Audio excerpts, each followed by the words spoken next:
principle of punishment is a categorical imperative, and woe to him who crawls through the windings of eudaimonism in order to discover something that releases the criminal from punishment, or even reduces its amount by the advantage it promises, in accordance with the Pharisaical saying, "It is better for one man to die than for an entire people to perish." For if justice goes, there is no longer any value in man's living on the earth. Immanuel Kant. I've started to get into what Kant calls states' right.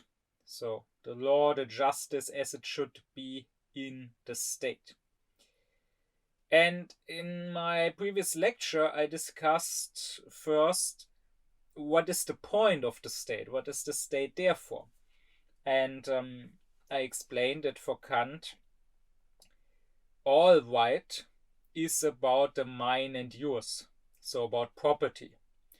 There's innate rights, there's that which is mine by birth, like my body, my freedom, and there's acquired rights, so there's that which became mine at some point, like my house.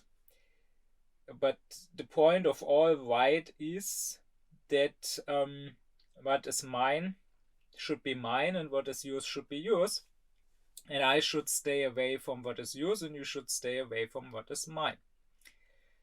And in the state of nature, when there is no state, no laws, this is of course not guaranteed. There can always be conflicts. There is always insecurity of rights.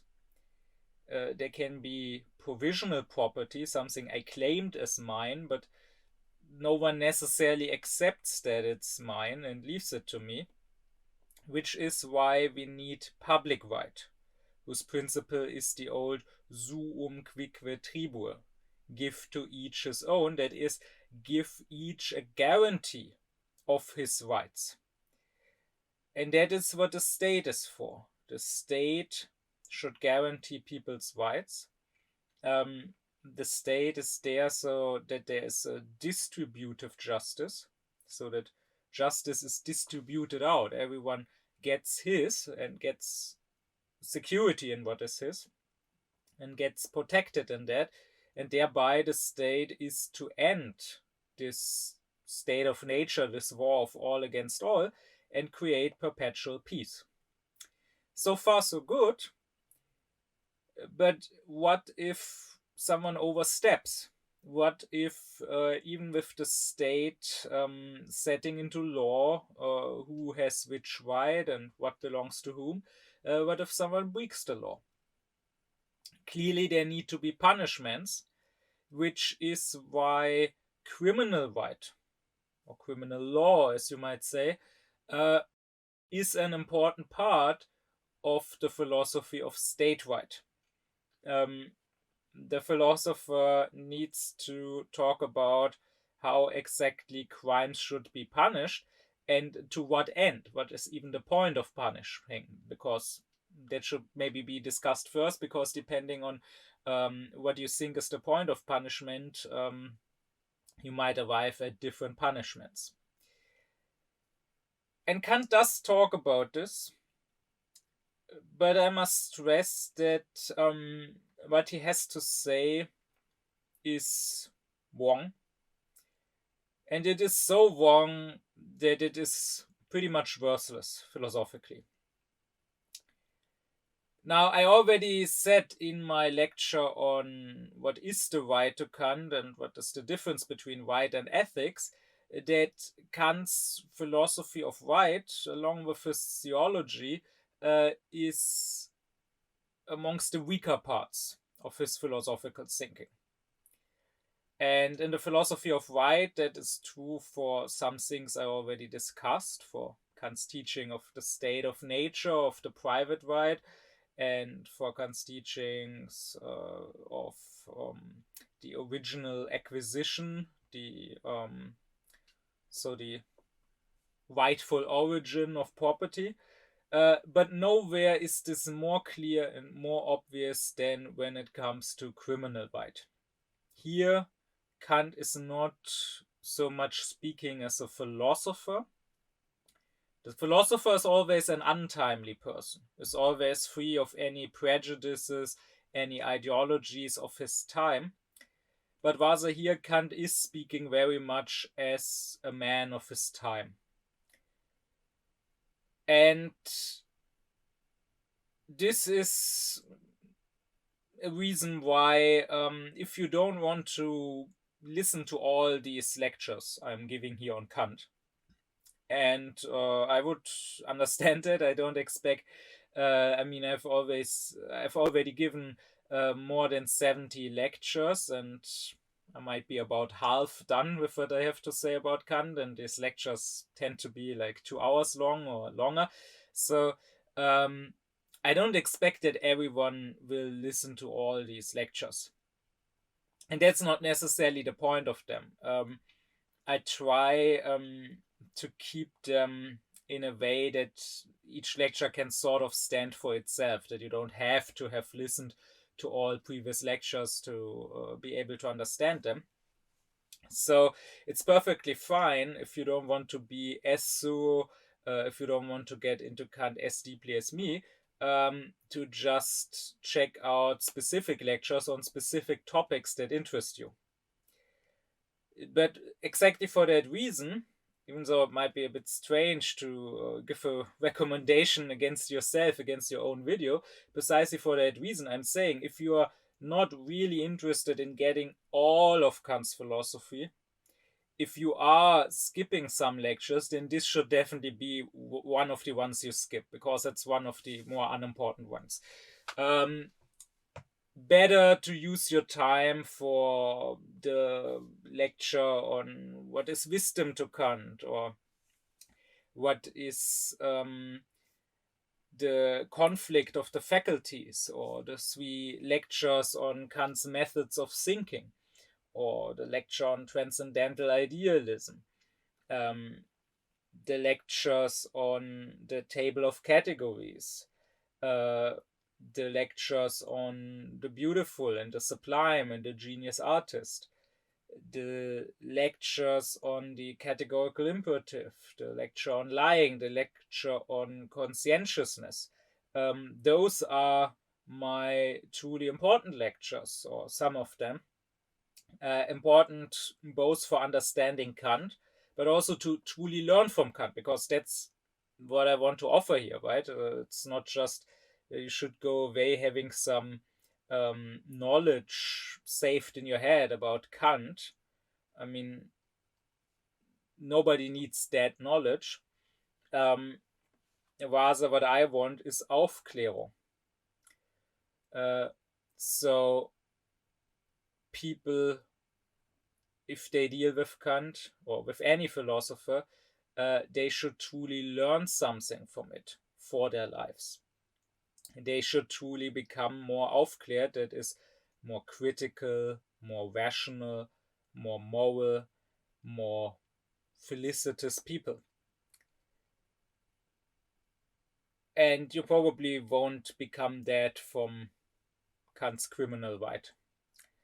So you might skip this one if you skip any of my lectures, because if there's one part of Kant's philosophy where you really cannot learn anything for your Aufklärung, it's this. Still, for those who stick around, I do want to talk about this topic. First off, because I want to be thorough. I want to talk about all aspects of Kant's thinking, not just those I agree with. And I also don't want to gloss over.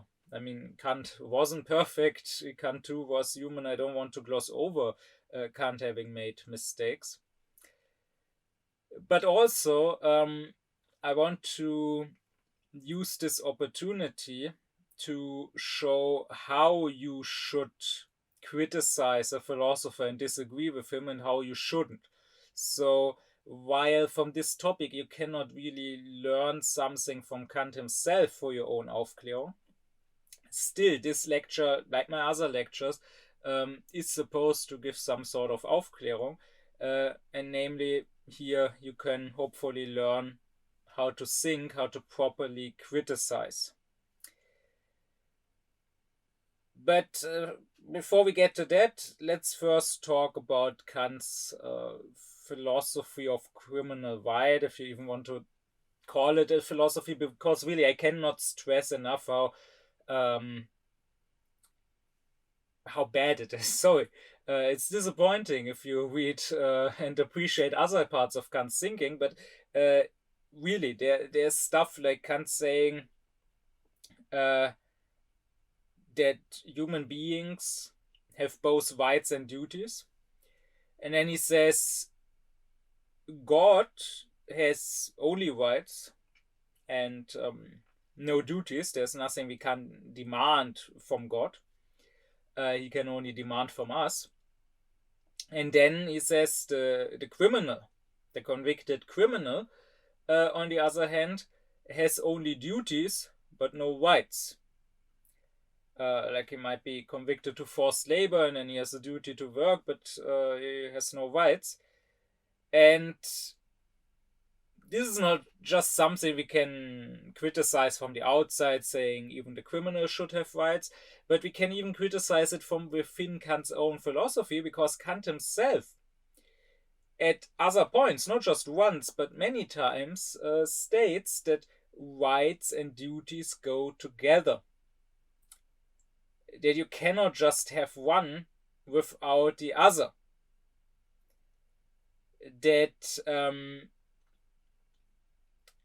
a law, that's what Kant likes to say, a law cannot oblige me, that is, it cannot give me duties that I have to fulfill, if it cannot protect me. That is, if it cannot guarantee me rights that I have. So this is a clear inconsistency. This is a clear contradiction within Kant's own thinking. Here he is going so obviously against his own principle that I don't know how he himself could not have seen that. I mean, the only possible way to excuse that is to say that this statement, the criminal has duties without rights, comes in a very late work of Kant's, and maybe you can excuse him with already being very old and getting senile, because otherwise, I'm sorry, this is just obvious that this contradicts his own philosophy. But let's get more into this. What is Kant saying about the criminal right?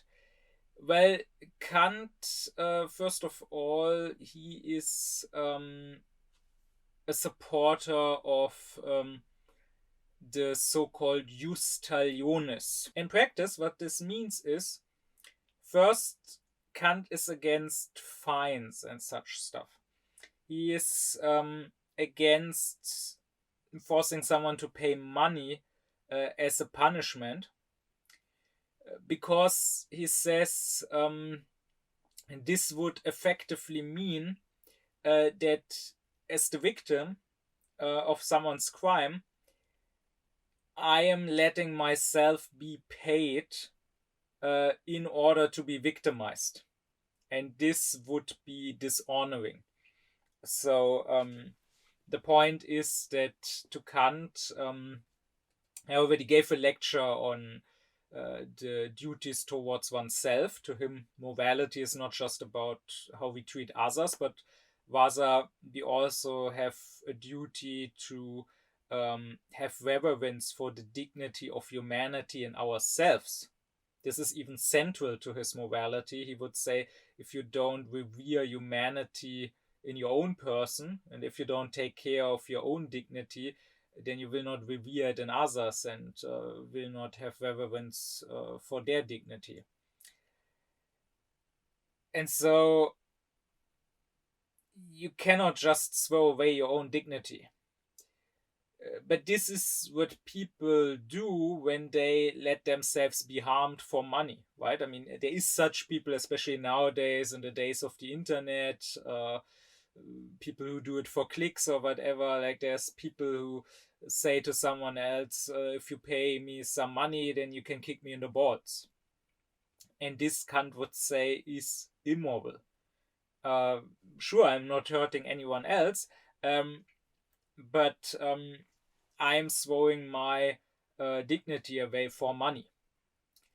Well, but if someone kicked me in the balls without me offering it, but then afterward all he had to do was pay me money, and then I would accept that and say, okay, now it was fine. Then according to Kant, that would essentially come down to the same thing. I would still receive money in order for letting myself be harmed, letting my dignity be harmed. And this cannot be, Kant says. So rather, again, Kant says we must do in quantity and in quality to the criminal what he has done to others. In practice, this means for him that, for example, the murderer should be murdered. So Kant is for the death penalty here. Rapists, including child rapists, according to Kant, should be castrated. And as for thieves, here Kant says that they should be put to forced labor and lose their property. So essentially, they should become slaves. And the point of all this to Kant is simply to enact justice, because according to him, it is just to do to the criminal what he has done to others. And that is the essential purpose of punishing. So you punish for the sake of punishing. You punish because the punishment is deserved. Kant also discusses what he calls pragmatic punishments. That would be a punishment that is not done for its own sake, but rather for some purpose outside the punishment, like for the prevention of further crimes. Doesn't matter if you want the criminal that you punish himself to learn a lesson through suffering the punishment, or whether you want to, through punishing this criminal, discourage others from doing the same crime because they see him be punished for it. It doesn't matter. In both cases, it would be a pragmatic punishment, because you are not punishing the person simply because he deserves and it is just that he is punished, but rather you are punishing him because you hope that through punishing him you will achieve some other goal, namely you will prevent further crimes, be it his crimes or crimes that others might have committed. And Kant says that he is not completely against pragmatic punishments. He says that if you are already punishing someone, you might as well, so to say, make good use of that and use that just punishment also for pragmatic purposes. This is why Kant, for example, says the death penalty does not have to happen secretly, away from the public eye, as is done nowadays, but rather there can be public executions so as to discourage others from murdering because they see the murderer being put to death. Justice as such, Kant would say, only asks that the murderer be executed, not necessarily that he be executed in public. But since we are already executing him for reasons of justice, we might as well do it in public for pragmatic reasons. Indeed, Kant says that the state even has a duty to also make pragmatic use of the punishments. Kant says this is one of the wider duties. I already discussed this difference in an earlier lecture on the types of duties, on the morality of reverence and love. Kant says there's 4 types of duties because we can have duties towards others, we can have moral duties towards ourselves, but then there's also more narrow duties that are about reverence for someone's rights, about not violating rights. But then there are also wider duties that are about furthering the purpose of someone. And Kant would say, well, if the murderer is executed away from the public eye, then no one's rights are violated. But if he is executed in public, that might lead to less murders. And so, therefore, the purpose of the other people, the purpose to not be murdered, the purpose to live in a state where as few as possible murders happen, that purpose might be furthered. So Kant would say there's even a wider duty to execute in public. And this is one of the inconsistencies here, because the wider duties are parts of ethics, not of right.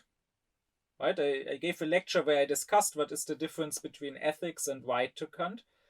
And to Kant, ethics is a matter of our inner goodwill. Do I have the goodwill to do what is right, to do what the moral law demands of me, simply because the moral law demands it, or don't I have that goodwill?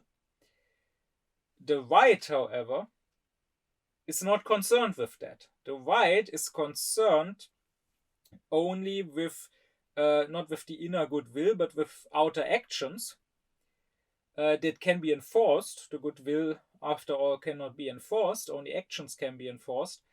And the right is only about forcing people as much as is necessary in order to protect everyone's freedom, right? So the right, for example, should forbid murdering or raping or stealing, because all those acts would violate other people's freedom.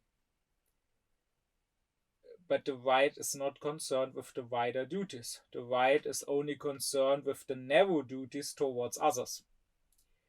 So Kant would say it's not the job of the right, and therefore of the state, to enforce goodness in every way.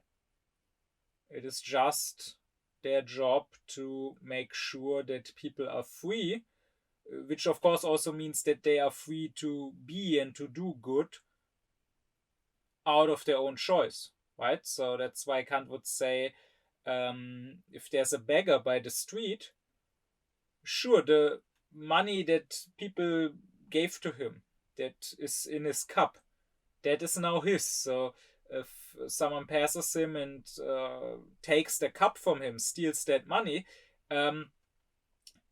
here this is something that the right should prevent, because this is theft. This is a violation of his property rights.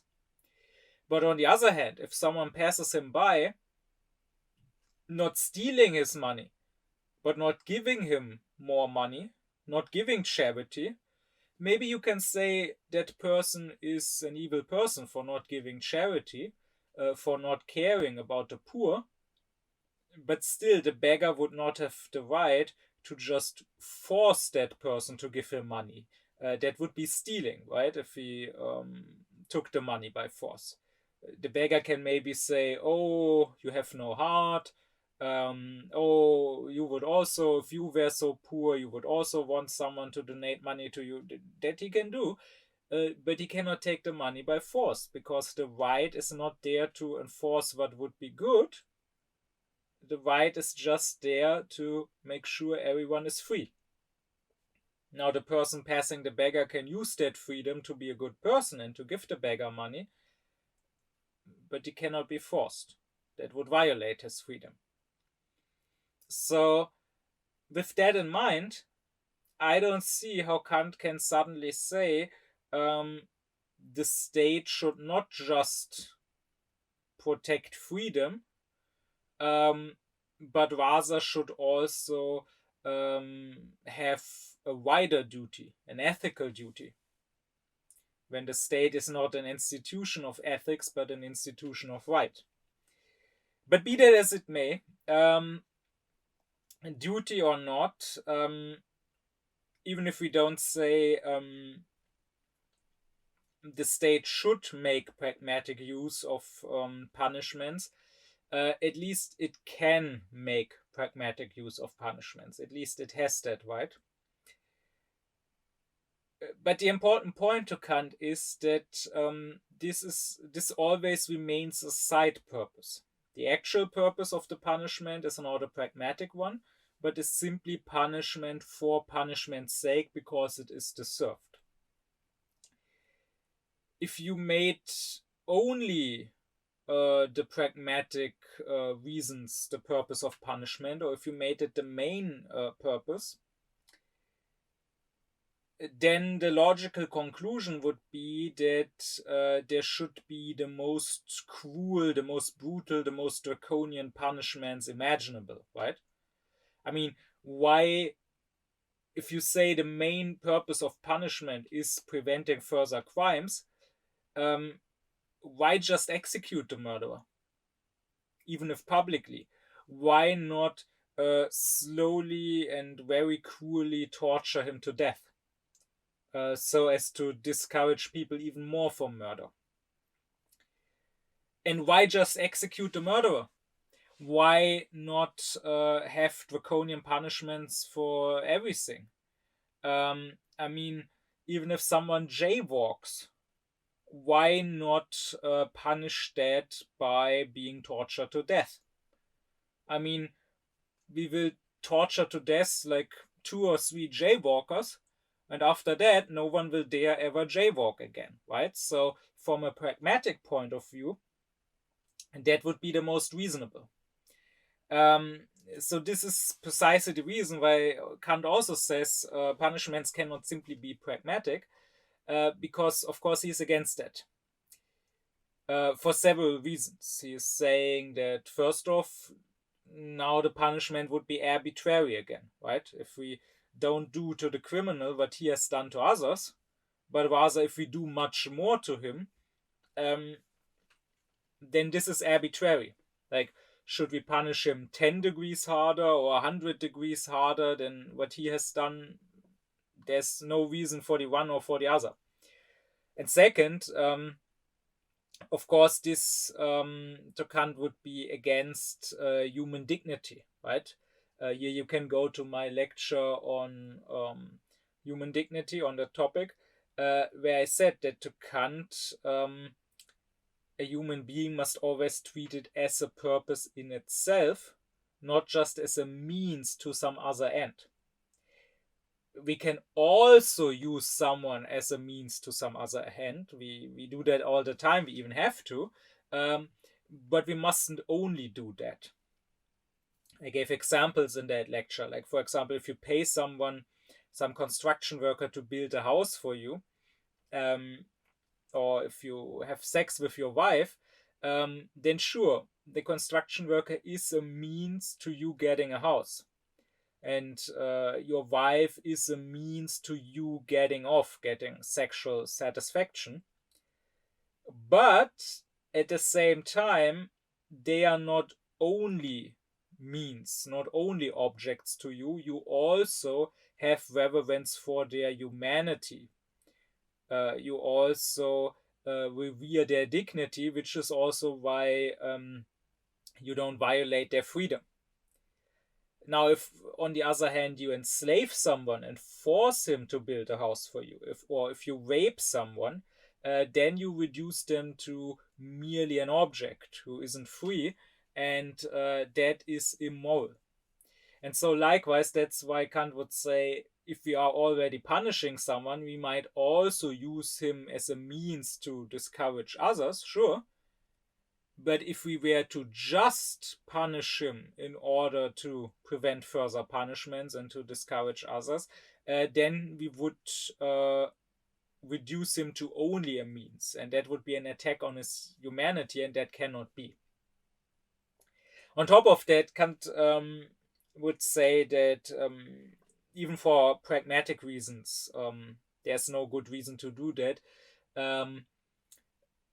which is quite right and quite insightful, right? Because people tend to always scream for harsher punishments, like especially when it's something that they condemn very much, like if someone rapes children, then they will scream, oh, we need the death penalty, he deserves death. But this does not come from a point of rationality. This is just an expression of their rage and more often than not of their helplessness in the face of such a terrible deed. It's not that it really helps the victims in any manner. I mean, it has been proven time and again that harsher punishments don't simply lead to less crimes. And that is something Kant was already aware of. He says at some point that in the places where thieves, when they get caught, get executed right on the spot, you have the most stealing going on. So clearly this doesn't work. So yeah, Kant is saying we might also on the side have pragmatic purposes in punishing. As I said, he's even saying there's a wider duty to use the punishment for that.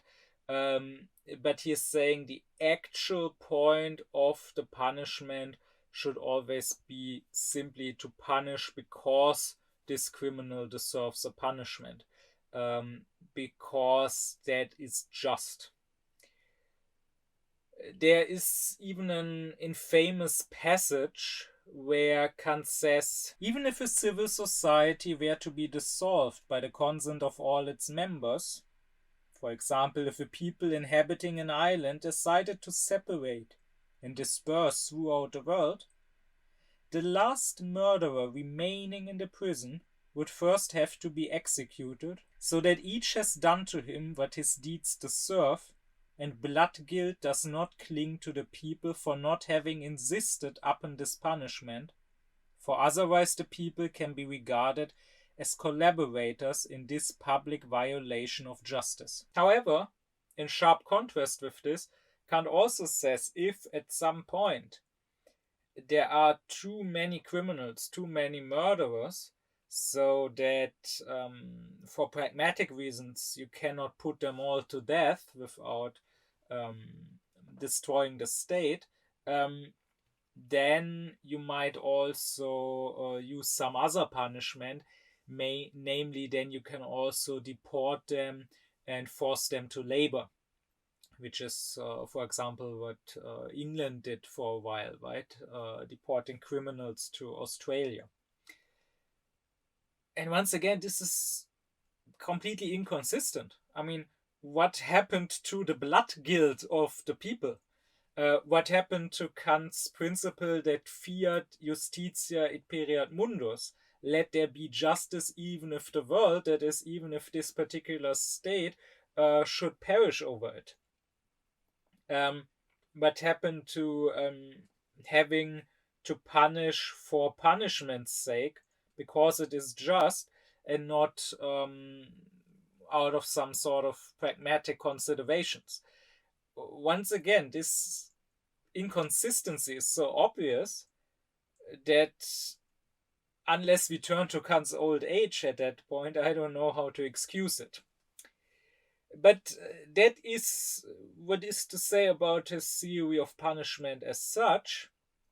Now on to criticizing it. As you can imagine, nowadays it gets criticized a lot, but often in a very superficial manner. Often the criticism boils down to, well, the current prejudice is that something like the death penalty is wrong, so Kant must be wrong. And I'm sorry, but that's completely unphilosophical. I mean, maybe the current prejudice is wrong. Maybe Kant is right that there should be a death penalty.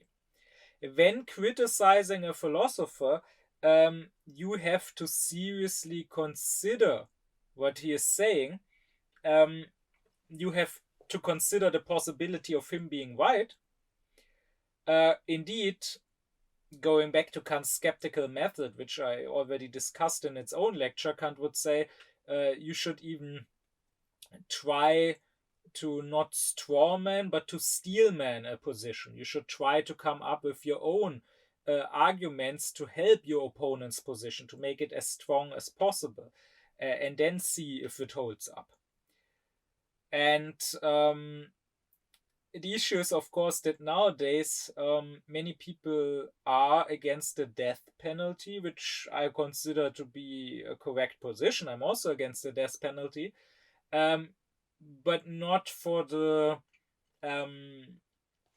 correct reasons, not out of correct philosophical principles, but rather out of some sentiment, some feeling. It doesn't feel right to kill someone, and that is not what the moral or the legal judgment should be based on. Indeed, that's exactly what Kant criticizes. He discusses Beccaria, a well-known Italian legal scholar, legal theorist of his own day, who already was against the death penalty. This was something that was already being discussed, and he accuses Beccaria of not being philosophical, but rather just basing his opinion of what Kant would call sympathetic sentimentality and pretentious humaneness. And this is not what we should do. I'm thinking back, when I studied, I actually had one class that was on punishments, on the criminal right. We were reading different texts, not just Kant, also others like Hegel, like Foucault. And most in that seminar, most that were sitting there with me wanted to become teachers for ethics. Ethics is its own subject here. And they were these nice, friendly, sentimental, humane people, but not very philosophically inclined, just sitting there because they had to become ethic teachers, and not even willing to entertain a thought that disagreed so strongly with their sentiments. So yes, they outright rejected Kant, but I couldn't help but feel that there were similarities to just a few years prior, when I myself had been sitting in an ethics class in high school, and some of my classmates, I had a lot of conservative Mohammedan classmates, when we were discussing something like homosexuality, were very passionately, very violently against that. And I think that these future ethics teachers, in their attitude, in their posture, had a lot in common with some of their future students. Now they and the students both might not see that, because sure, they have two very different opinions, right? Homosexuality is wrong, or the death penalty is wrong. And sure, one of those opinions might be more humane than the other. But that doesn't matter so much to the philosopher, because the philosopher does not look at the surface, at the empirical. What opinion does someone have? The philosopher looks at the posture someone has. The philosopher asks, what principle does someone come from? And here the point is that both of them just have the opinion that they were raised on, just have the opinion that represents the consensus of their respective milieu. And both of them absolutely refuse and are incapable of ever questioning their opinion, their prejudice, and ever entertaining another one. And this is not how you should deal with a philosopher. You must be able, and this is not me saying that as the first person to ever say that, you can go back to Aristotle, you must be able to sort of step out of your own opinion and take up another opinion that is not yours. Think it through as if it was your opinion. Think based on this opinion's principles. Entertain it. Only that way can you see if it might be right or wrong. And here I will also point back to Kant's critical method, which I also discussed in a lecture on that topic. Kant's critical method demands that we don't just refute an opinion, we don't just show through arguments that it is wrong, because Kant would say, even if it is wrong, if someone holds that opinion, then apparently it seems right to that person, right? I mean, even the most obviously wrong opinions, even the most ridiculous opinions, even opinions that completely go against common sense or against science, like even conspiracy theories.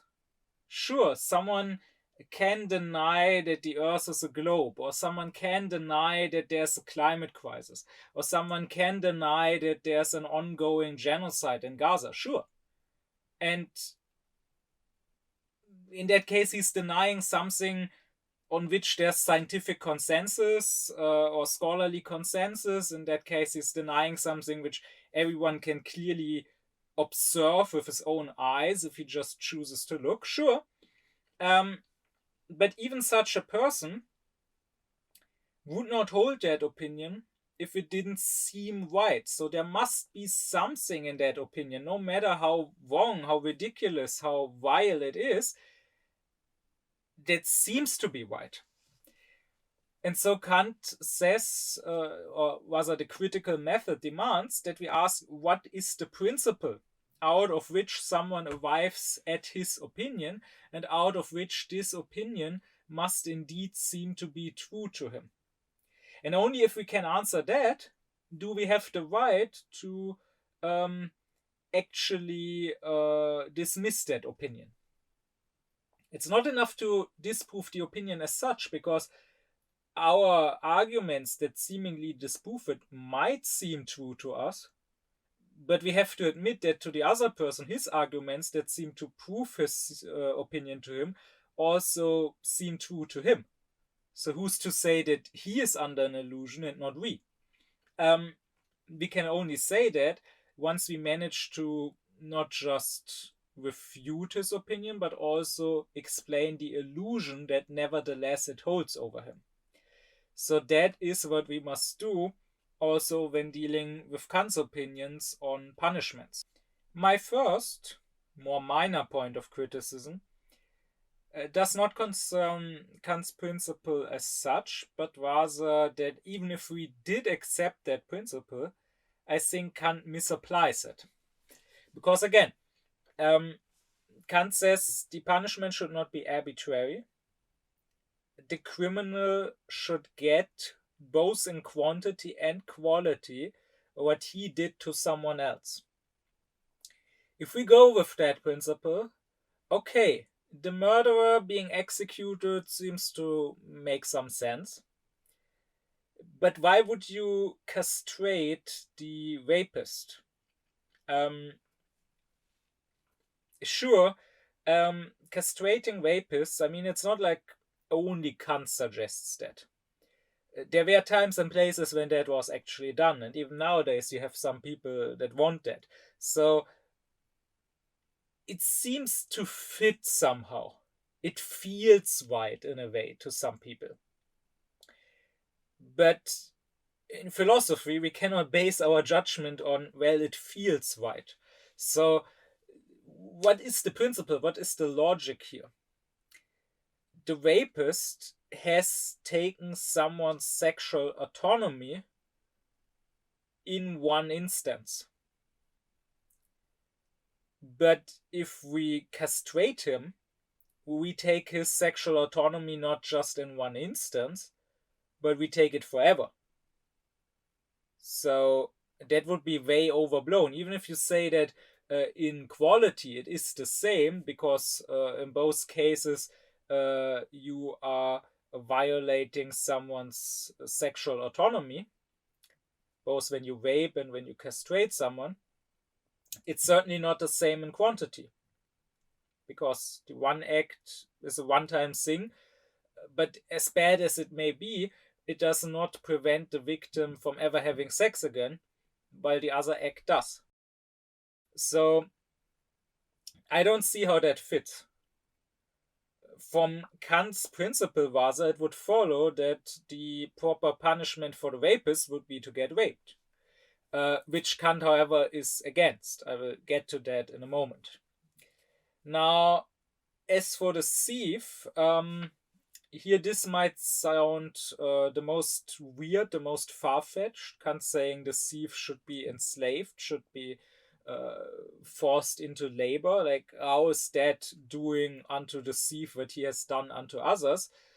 Well, Kant's point is that the thief has not respected others' property. The thief has, so to say, said that property is abolished. For me, there is no property. What belongs to someone else also belongs to me. I can take it. So therefore, we must take him up on that maxim, and we must abolish his property, Kant says. He can no longer have property. He loses everything he owns. Now here you could ask if that, even if it is doing to him what he did to somebody else in quality, if it is really the same in quantity. I mean, the thief might have stolen 100 euros or 1,000 euros or 1,000,000 euros. There's a difference, right? And the question is, should he lose all his property for stealing 100 euros? But Kant would probably answer that we mustn't go by something empirical, like how much somebody stole, but rather we must consider his maxim, the principle according to which he acted. And the principle was that no property of others matters to me. No property is sacred. I can take whatever I want, and therefore he must have no property. Okay, let's say we accept that. But why forced labor? Well, to Kant, this is not the actual punishment. The actual punishment is the thief losing all property, and the forced labor is just sort of a necessary consequence of that. Because Kant said, well, without property, the thief would die, he would probably starve, but the death penalty for the thief would be too much. Kant wants to restrict the death penalty to actual murder. Maybe also high treason, somebody, so to say, murdering the state as such, but that's it. So the thief should not die for his crime, and therefore Kant says he henceforth, since he has no property anymore, must be forced to work in order to be fed. But I don't see that. I mean, we could say, okay, we are taking all of his property, but otherwise he remains free, so it could now be his choice to either work or maybe to beg and hope that he can live off someone's charity, or maybe to leave the country and try to live in another state where he maybe once again can attain property. That should be up to his choice. So I would say that Kant doesn't correctly apply his own principles here. But that aside, let's say he did apply them correctly. I would still criticize him in that case. So another point is that Kant emphasizes that punishments should not violate humanity as such, should not violate human dignity. Again, you can go back to my lecture on human dignity. That is the central core of Kant's moral philosophy. We have to have reverence for human dignity as such. It's the whole reason there's not just duties towards others, but also towards ourselves. Also, our own dignity matters. And so Kant says in the punishment, human dignity must not be harmed. And that goes both ways. So, on the one hand, Kant would say the dignity of the criminal must not be harmed. Because no matter what terrible crime he might have committed, no matter how vile he might be as this particular individual that he still is a human being. He still has humanity. And even if we don't revere him, we must still revere his humanity.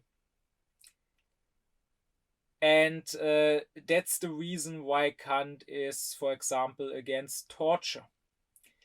That's the reason why Kant, while he is for executing murderers, says the execution should be done in a dignified manner that does not do dishonor to the murderer's humanity. So many manners of execution that existed in the past and also in Kant's days, he rejects. He says someone should not be quartered or burned or whatever, tortured to death. That is against human dignity. Kant also rejects doing experiments on murderers. Like that was something that some people proposed in his day, saying, okay, they are sentenced to death anyways, so why not do medical experiments? They might die in the process, but at least they have done some service to humanity.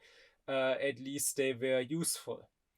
And Kant is not rejecting this on pragmatic grounds. Like, he's not saying that such experiments could not be useful for advancing medicine. Surely they could be. But he's saying this would be immoral. We would be reducing this human being to a simple means to an end, the end of attaining more medical knowledge. And this mustn't be. This experimenting on a human being, even a convicted murderer, would be against human dignity. And also that is the reason, as I just mentioned, why Kant is saying we cannot rape the rapist. He's saying castrating the rapist, that does not harm human dignity, but subjecting him to himself being raped, no matter how much he might deserve it from some perspective, would simply dishonor humanity as such. But also, Kant says it's not just about the humanity and the dignity of the criminal getting punished, but we must also consider the humanity and the dignity of the punisher. If someone were to torture another human being, no matter how evil that human being might be, no matter how deserving of torture he might be, still the torturer would do something that is simply beneath his humanity, right? I mean, doesn't matter that the tortured is a criminal, even if it was an animal. And I will, at a later point, I will give a lecture on what Kant has to say about animals, but he would say that animals have no rights as such. And he would certainly say that it is okay to kill an animal in a humane way in order to eat it. Kant was not a vegetarian. But he would say that if you torture an animal to death, there's something wrong with your humanity. And that is not dignified. That is not what a rational being should do. Not for the animal's sake, but for your own sake. You are violating the duties towards yourself if you let yourself be such a being who does such things. And that would also go for torturing the criminal. Which is also yet another reason why Kant wouldn't want the rapist to be raped, because who is to do that? Who would do the deed? Kant would say this cannot be a job that exists in a society. Your job cannot be that you are a state-employed rapist who rapes people because they are convicted rapists. No matter whether they deserve it, you would still be a vile person for having that as your job. You would still be throwing away your own humanity if you made your own body into an instrument to commit such an act. And I fully agree with Kant on that. And I think it is an important point that is considered way too rarely. You have a lot of people who want harsh punishments or who justify things that are already happening in the world, things like torture, who say, oh, it's okay to torture terrorists or whatever. I mean, just look at Israel, right? Where someone who it is proven that he raped a prisoner, there's video footage of that, can go on national TV and actually justify himself. And in the parliament, his actions also get justified. The whole country is disgustingly vile. That is a society that has thrown its own humanity away. And that is true even if you were to believe that all Palestinians are terrorists. That doesn't change the fact that you mustn't stoop to their level, if that was indeed their level. Of course it's not, but if it was, still, you must not therefore go on the same level. And again, you have these people who want such things, who justify such things. I had that in my school day, right? Again, back in ethics class, we were discussing such things, and there was someone, for example, who was like, oh, a murderer, a rapist, there should be the death penalty, but he should not just have its head cut off or be hanged or whatever. That's too easy. That's a too painless way to go. We should torture these people to death. And these people really let his imagination run wild. He was like, we should one by one cut off their fingers, and then we should put salt into the bloody wounds to make it hurt more. And it will probably come as no surprise that this boy, good Catholic boy, by the way, of Polish origin, devout Catholic, who would pray, who would think that non-Catholics go to hell, but who apparently had never heard that being a Christ is about loving your neighbor, or that whoever is without sin may throw the first rock. It will probably come as no surprise that he was also amongst the bullies in class. So the point is, no matter how evil the murderer or the rapist might be, if you support such things done to them, if this is your imagination, you for certain are an evil person. And for certain, you have no relevance for humanity, and not just in criminals, but for certain also not in the humanity of others who are not criminal, like the classmates you're bullying. And Again, just think of the Israelis with all their war crimes, with the glee they commit these war crimes with. They revel in humiliating and harming and torturing, and never mind what they are doing to the Palestinians, which of course is terrible, but also look what they are doing to themselves. The damage, so to say, they are doing to their own souls. I mean, that alone, the way they act, proves that they are in the wrong. Even if the Palestinians were all evil anti-Semites who celebrated the 7th of October, even if Hamas were all terrorists who hide behind human shields,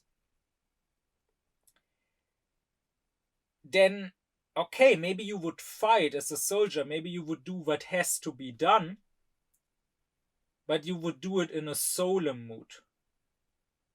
And you would do it with sadness at what has to be done. You would not be happy about killing someone, even if he might deserve it. And if you revel in that, in attacking human dignity as such, humiliating, hurting, then you yourself have no human dignity. So yes, a very, very important point of Kant's, that we cannot give out punishments that harm the dignity of the criminal. Such punishments would necessarily also harm the dignity of the punisher. But I would ask Kant, don't those things that you propose, don't they also harm human dignity? I mean, I agree with you that the rapist getting raped would be unbecoming, not just for him, but also for the one doing it. But I don't think that him getting castrated is particularly dignified either.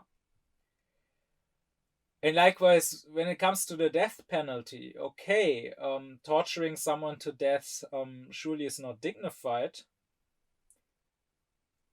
But still, if you hang someone or if you put someone on the guillotine or whatever, that is still not dignified. Like, I agree with Kant that rape cannot be a punishment, even if just for the reason that no one in their right mind can hold that as a job, can be a state-employed rapist. But I would also say no one in their right mind, no one who is a good person, can be an executioner, can be employed by the state in order to kill people, no matter whether they are criminals or not. I mean, that must do something for you. Imagine that is your job. Imagine for years, for decades, maybe like for 40 years or whatever, maybe not every day because maybe there's not that many criminals, but still, what you do as a job is killing people. You cannot just do that and then lead a normal life. This will destroy your soul. No normal person will want to do such a job. Even if you believe that these people deserved it, you yourself would still not want to be the one doing it.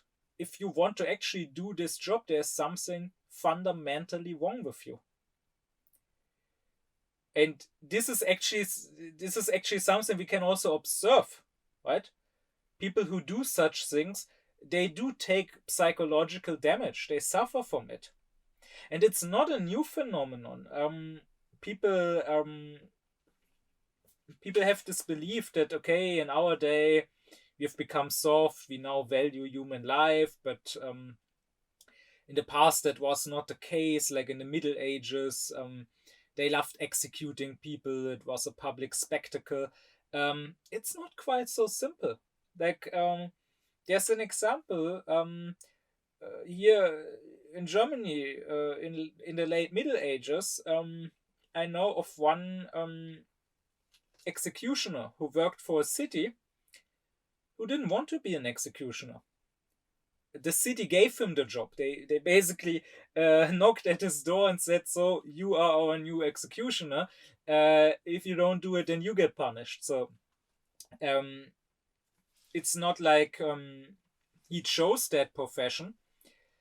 And then basically for the rest of his life, he tried to at least kill people in a humane way. And he tried to change the punishments to less cruel to more humane punishments. He, for the rest of the life, tried to get rid of the job, tried to pass it on, and also tried, since he had to do the job, to at least have to do as little as possible. So this is normal. Wanting to do the job is not.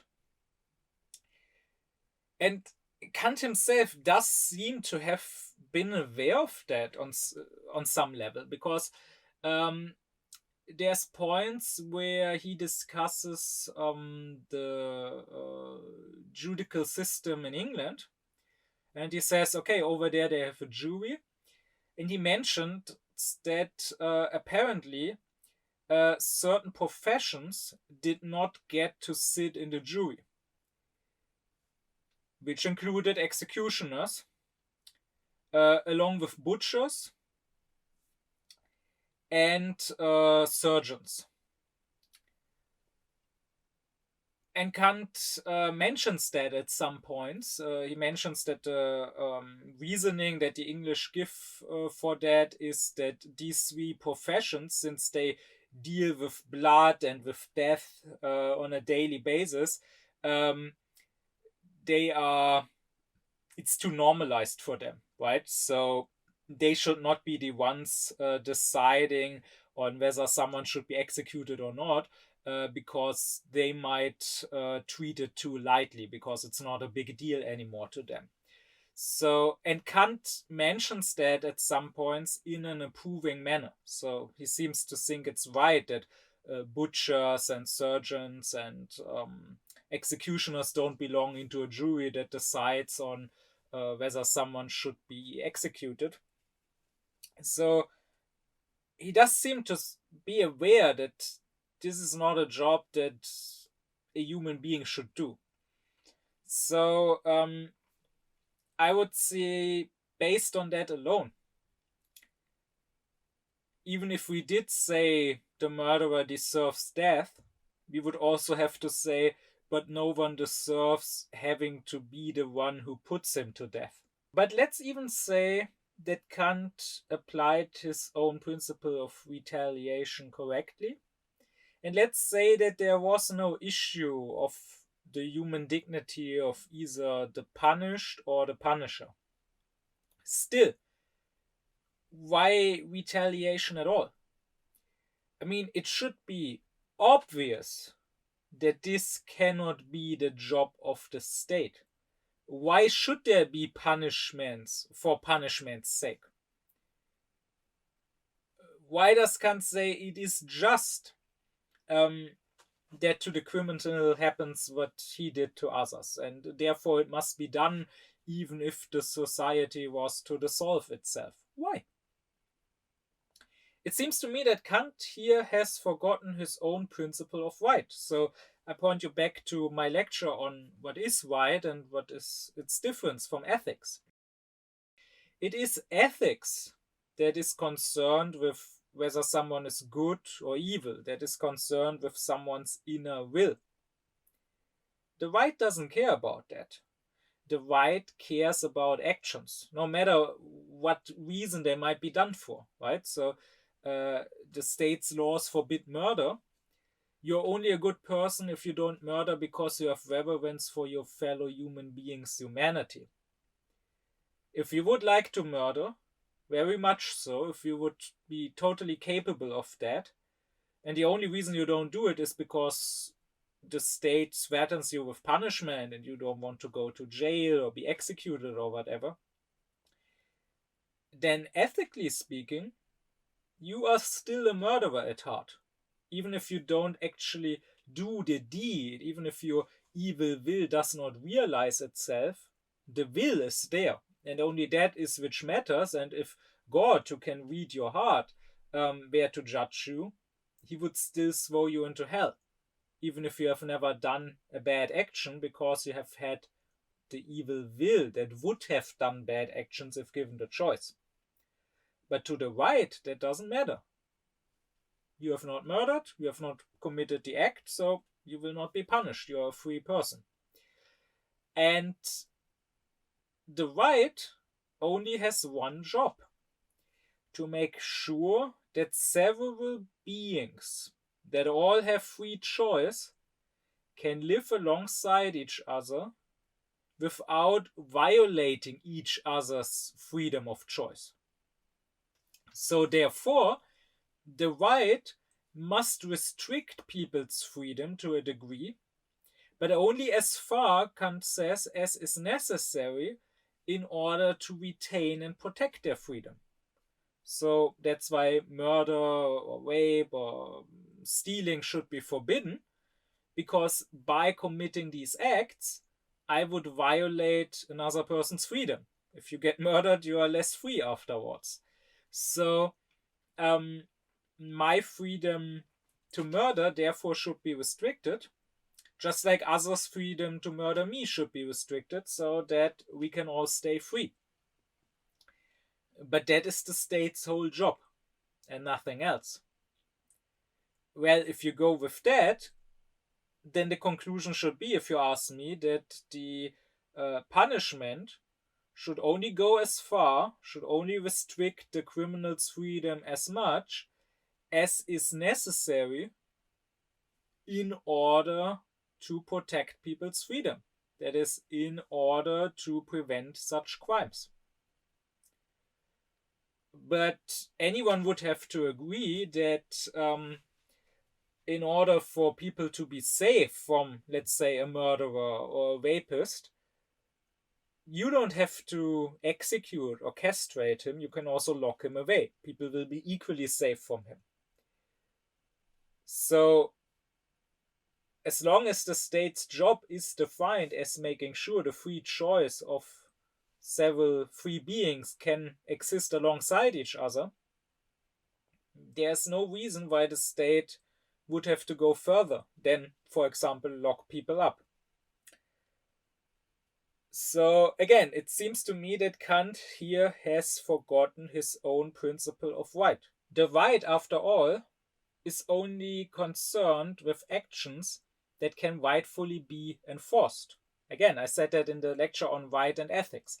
There are some duties, like the duty not to murder others or not to steal from others, that come with a right of force for these other people, Kant says. So someone has the right to force me to not murder him or to not steal from him.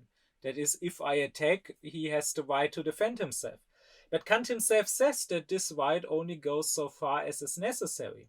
So in the state of nature, I have no right to punish someone who attacks me. I have the right to fight him off, to drive him away maybe if he won't let go.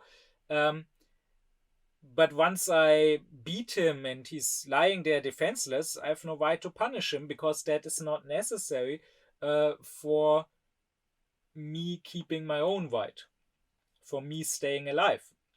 Well, then the same, I would say, would be true within the state. We have no right to enforce goodness. I already said that, right? I already said the beggar has no right to force the person passing by to give him money. All we have is the right to force others not to violate our rights. But if someone is locked away, he cannot violate my rights anymore. He doesn't need to be executed for that. And this leads me to my main criticism, or to me, according to Kant's critical method, explaining where Kant's main error lies. It is that he, to some degree, still confused right and ethics. because in some way, Kant is indeed consistent, and you can hardly deny that. Yes, the murderer in some way would deserve to die. I mean, that's what he did to somebody else. Now, the other stuff, as I said, we could discuss. Does the rapist deserve to be castrated? Does the thief deserve to be enslaved? But surely we could agree that they would deserve to be raped or to be stolen from, respectively. This is something I already mentioned in my lecture on the categorical imperative. The whole point of morality for Kant is that my maxim, that is my principle according to which I act, should be such that I could want for it to be universalized. So I could want for everyone to act according to this maxim. And I can never complain, me as an individual, if someone treats me according to my own maxim. That is, if someone treats me the same way I have treated others. I mean, it would be ridiculous for the liar to complain, you lied to me.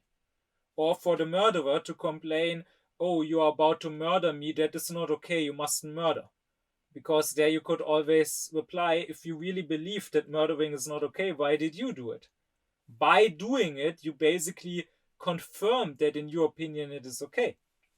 So that is the reason why in morality, Kant says that if we do to an evil person what he has done, like if we lie to the liar or if we murder the murderer, we would not treat him unjustly. We would commit an injustice. So Kant is saying this is still morally forbidden. We still should not do it, but not for his own sake. He, as an individual, could not rationally complain about it. So, in that sense, punishing someone by doing to him what he has done to others, from a moral perspective, would seem somewhat consistent.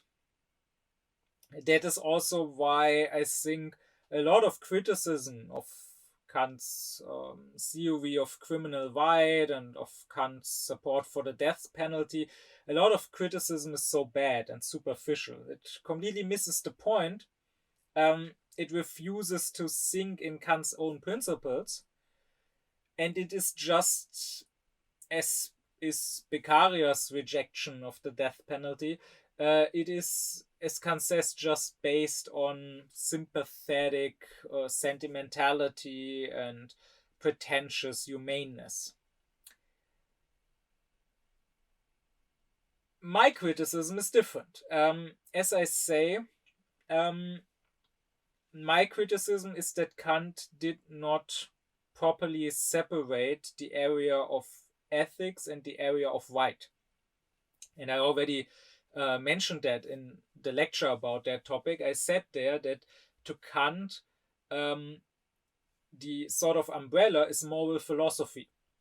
And both ethics and right to him are part of moral philosophy. And I already said in that lecture that the main errors of his philosophy of right basically come from this mix-up, come from him not fully separating right and ethics. Sure, they are two different areas to him, but within the same whole. And that's the error. Fichte would go on to completely separate them, to say the right is not dealing with ethical, with moral questions at all. And it is this mix that I think leads Kant to his wrong theory of criminal right. Because again, from the perspective of morality, yes, if you killed someone and now you get killed, you kind of got what you deserved. So in that sense, from an ethical point, this would be the fitting punishment. But the state is not there to enforce ethics or to give people what they deserve in an ethical sense. And it could not even do that. Because again, ethics is about our will. But no one, except God, no one can know our will.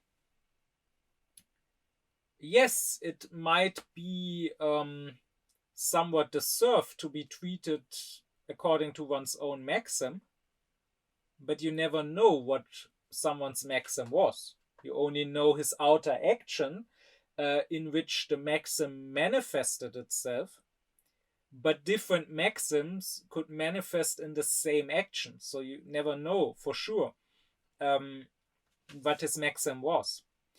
That's why, and I talked about this already in my lecture on the categorical imperative, why Kant says that morally we can urteilen on a person's actions, but we cannot richten a person. Only God can richten.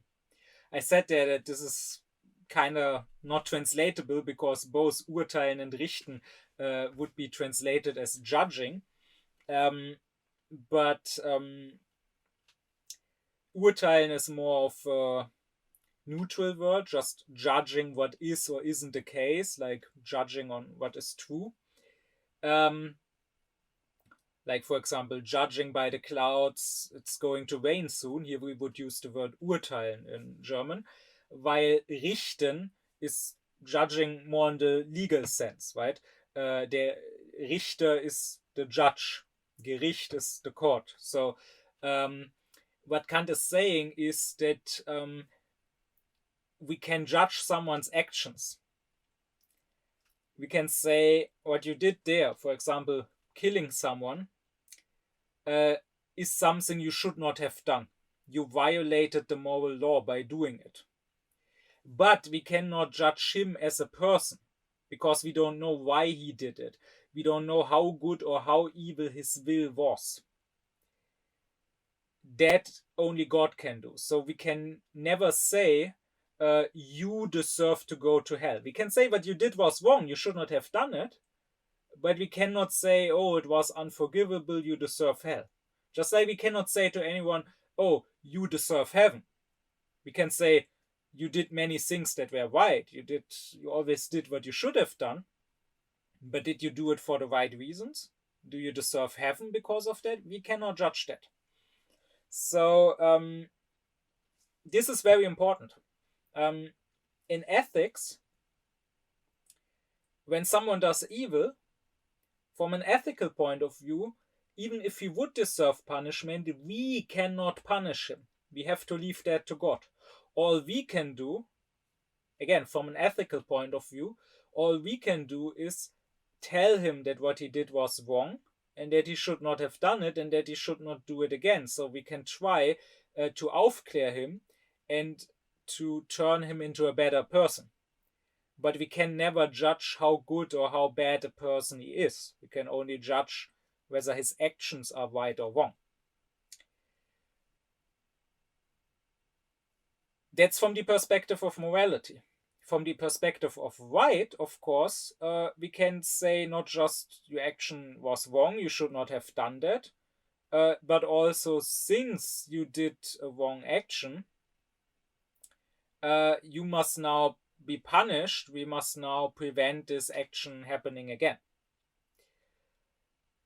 So, again, someone who is a murderer, from a moral point of view, might deserve death. Someone who is a rapist might deserve being raped. Someone who is a thief might deserve being stolen from. However, this is only true insofar as that person is a murderer or a rapist or a thief. If he ever were to regret and repent and to change himself, I mean truly change, a revolution of character, as Kant would say, if he ever were to turn into another, a morally good person, then he would no longer deserve this, because he would no longer be that murderer or that rapist or that thief. He would have stopped being that person, and now punishing him would be like punishing any other random person that has not committed that crime, right? That's exactly why in religion you have God's forgiveness, like in Christendom, right? If someone now submits to Christ, symbolized by the baptism, past sins are forgiven, because the idea, at least, is that he died in the flesh as the person used to be and was reborn in the spirit as a new person that is free of sin. And Kant, in some lecture on anthropology, says as much.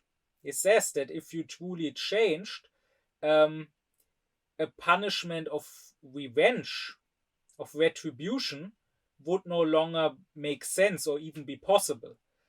All that would make sense now was an exemplary punishment that is once again pragmatic punishment.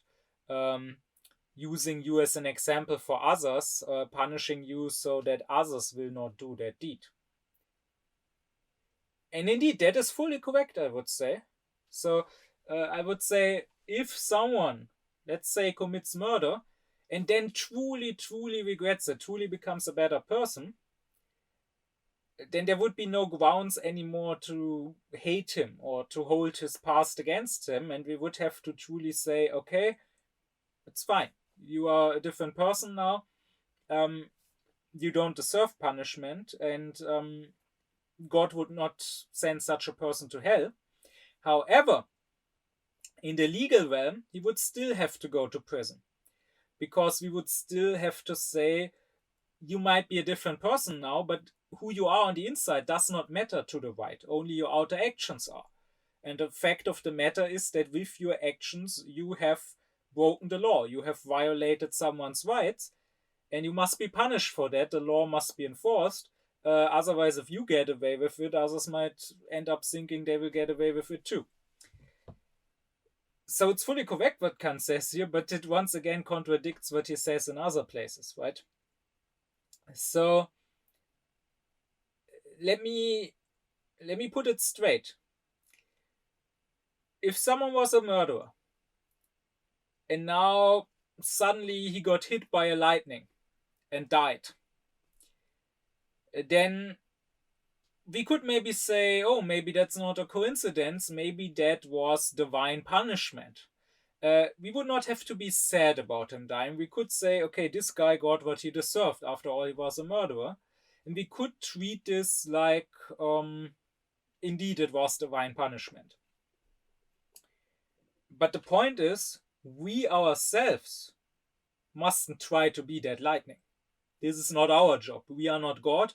We cannot look into people's hearts. So again, I think the crucial mistake of Kant is that he mixed right and ethics. And now we got the principle that made seem what actually is wrong right to Kant. Because once you do think that right is part of the wider philosophy of morality, then sure, you will come to the conclusion that punishments should be what a person morally deserves. But no, what a person morally deserves, he must get from God, not from his fellow human beings. His fellow human beings must just tell him, you did wrong, you should change. And in the area of right, it's not about what someone deserves. It is simply about, once again, making sure the freedom of everyone is protected. So stepping in when the rights of people are violated. So in conclusion, I would say Kant's theory of criminal right is an unaufklärdness of him. Because, and I will get to that when I eventually talk about his concept of Aufklärung, of enlightenment as it is usually translated. he says the process of Aufklärung is the process of getting rid of your delusions. And delusion, in turn, he defines as confusing a means to reach a purpose with an end, with a purpose in itself, and treating it as such. So the regular example would be the miserly, the stingy person, right? If you collect money, the money is a means to some other purpose. The money is a means to buy something with it. But the guy who doesn't want to spend his money, who will live like a poor person, only eat water and bread, only wear old clothes, just so he doesn't lose any money, will be rich, but not truly, because he lives as if he wasn't rich, as if he was poor. To him, the having money is not for spending it for something else, but rather having money is a purpose in itself, and that's a delusion. That's wrong. Well, if that is the definition of Aufklärung, then I would say Kant too is unaufklärt here, because Kant was under a delusion. Punishments, at least the punishment in the state, I'm not talking about the divine punishment, about heaven and hell, but punishment in the state should be a means for some purpose. The purpose of the state always being the protection of people's rights and thereby of their freedom, and thereby ensuring that there's peace between people. And Kant treats punishments as if they were a purpose in themselves, as if they should happen for their own sake, but nothing outside of morality should happen for its own sake. So only if you confuse the right with morality can you come to this wrong opinion. But that's Kant's theory of right, and I hope that at least showed how we should deal with something like that. We mustn't just outright reject it because it goes against current sentiments and prejudices, saying, oh, but death penalty is wrong. That would be superficial and unphilosophical. We must at least entertain this thought. We must accept that maybe we are wrong and Kant is right. And we must ask, how does he come to his conclusions? What is his principle? And then we can ask, A, did he conclude correctly from the principle? And B, even if he did, is the principle as such correct? Which in this case, I think it isn't. In this case, two principles got mixed up. But only then, only if we can say that, can we properly criticize and reject this position. But with that, I hope to next get back to something more important, or something where Kant's work is more important, where Kant has more to teach us. I want to next discuss the question, well, who and should run the state and how should it be run? How do we make sure that the state is a proper republic, which is what Kant wanted, and not a despotic state? And what even is the difference between the two? My deep thanks be to my supporters: Leo Allmann, Jenkubilai Altu, Thomas Deuringer, Gernot Klaufen, Benjamin Lehning, Ökobong, Alexander Reuter, Lisa Rinner, Spendierhosenträger, Ron Suhl, as well as to all others who support me and my Aufklären cause.